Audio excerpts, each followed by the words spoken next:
একবার ভাবুন তো, একটা রাজ্যের মুখ্যমন্ত্রী একেবারে রাস্তায় নেমে পড়েছেন, তাও আবার একটা কেন্দ্রীয় তদন্তকারী সংস্থার বিরুদ্ধে। দেশের শাসন ব্যবস্থা তখন ঠিক কোথায় গিয়ে দাঁড়ায়? ঠিক এমনটাই ঘটেছিল পশ্চিমবঙ্গে।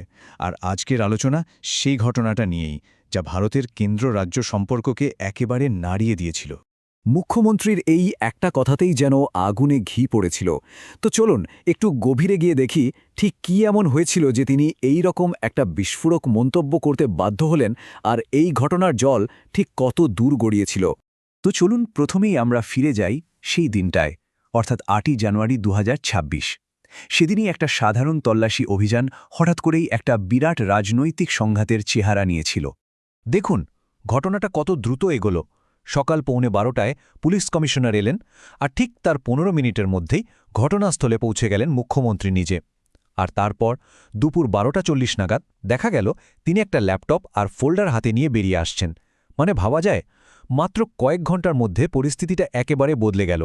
আর ঠিক এই মুহূর্তটাই পুরো ঘটনাটাকে একটা অন্যদিকে ঘুরিয়ে দিল। আচ্ছা, এই যে এত কিছু হলো, কিন্তু প্রশ্ন হলো এই তল্লাশিটা হচ্ছিলই বা কেন? এর পেছনে ছিল কয়লা আর কোটি কোটি টাকার একটা বিরাট দুর্নীতির অভিযোগ। চলুন এবার একটু সেই কেসটার ভেতরে ঢোকা যাক। তো এই পুরো অপারেশনের মূলে ছিল একটা বেশ শক্তিশালী কেন্দ্রীয় আইন, পিএমএলএ। আর এই আইনটার আসল ক্ষমতাটা কোথায় জানেন? এটা ইডিকে ক্ষমতা দেয় দেশের যে কোনো রাজ্যে, এমনকি রাজ্য সরকারের অনুমতি ছাড়াই আর্থিক অপরাধের তদন্ত করার। আর ঠিক এই ক্ষমতাটা নিয়েই কিন্তু বেঁধেছিল আসল গণ্ডগোলটা। এবার দেখুন তদন্তকারীরা কি বলছে। তাদের মতে এই টাকা পাচারের রাস্তাটা কিন্তু বেশ প্যাঁচানো ছিল। প্রথমে অবৈধভাবে কয়লা তোলা হতো, সেই কয়লা কালোবাজারে বেচা হতো, আর তারপর সেই টাকা হাওলার মাধ্যমে পৌঁছে যেত আইপ্যাকের কাছে। এই আইপ্যাক হলো সেই সংস্থা যারা বিভিন্ন রাজনৈতিক দলের জন্য ভোটের স্ট্র্যাটেজি তৈরি করে। আর টাকার অঙ্কটা শুনলে অবাক হতে হয়, প্রায় 52 কোটি টাকা। হ্যাঁ, ঠিকই শুনছেন। তদন্তকারীরা বলছে প্রায় 52 কোটি টাকা লেনদেনের অভিযোগ আছে, যা পুরো মামলাটাকেই অন্য একটা মাত্রায় নিয়ে গেছে। তো একদিকে রইল ইডির তল্লাশি আর টাকার অভিযোগ, কিন্তু এখানেই গল্প শেষ নয়। কারণ যে কোনো বড় ঘটনার মতো এটারও দুটো দিক আছে। চলুন এবার শোনা যাক দুই পক্ষের ভার্সনটা। দেখুন, একদিকে ইডি কি বলছে। তারা বলছে এটা একটা আইনি তদন্ত ছিল, আর মুখ্যমন্ত্রী এসে সোজাসুজি তাতে বাধা দিয়েছেন, প্রমাণ সরিয়ে দিয়েছেন। আর অন্যদিকে তৃণমূল কংগ্রেস কি বলছে? তাদের ভাষ্যটা আবার একদম উল্টো। তারা বলছে এটা আসলে রাজনৈতিক প্রতিহিংসা, ভোটের আগে তাদের দলের স্ট্র্যাটেজি আর ডেটা চুরি করার একটা চেষ্টা। এখন সত্যিটা ঠিক কি সেটা তো আদালতই বলবে। কিন্তু এই যে দুটো একেবারে আলাদা গল্প, এটাই কিন্তু পুরো ব্যাপারটাকে আরও জটিল করে তুলেছে, তাই না? আচ্ছা, এই বিতর্কে কিন্তু শুধু ইডি আর তৃণমূলই ছিল না। বিজেপি, সিপিএম, কংগ্রেস সবাই কিন্তু এই বিতর্কে ঝাঁপিয়ে পড়েছিল। আর মোটামুটি সবাই মুখ্যমন্ত্রীর ভূমিকার কড়া সমালোচনা করে একটা নিরপেক্ষ তদন্তের দাবি জানাচ্ছিল। আর যা হওয়ার তাই হল। রাস্তার এই লড়াইটা খুব বেশি দিন রাস্তায় থাকল না। এটা সোজা গিয়ে পৌঁছল দেশের সর্বোচ্চ আদালতে।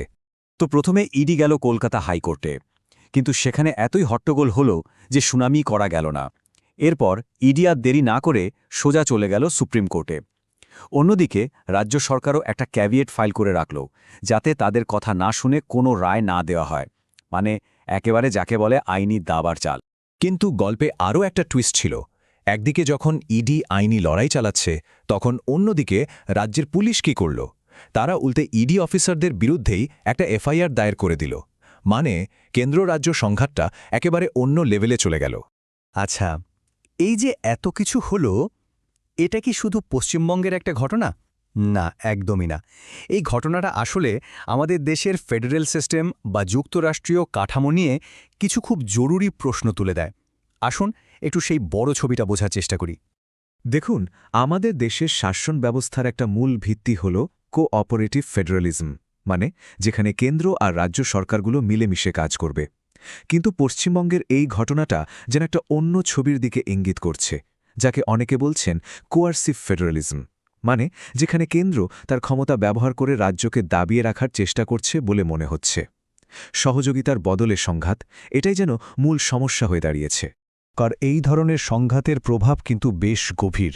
প্রথমত, কেন্দ্র আর রাজ্যের মধ্যে বিশ্বাসের সম্পর্কটা একেবারে ভেঙে যায়।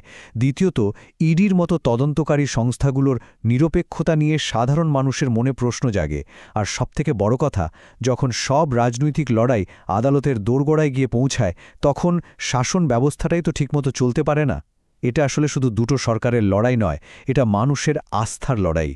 তো সব মিলিয়ে এই পুরো ঘটনাটা আমাদের একটা খুব বড় প্রশ্নের সামনে এনে দাঁড় করায়।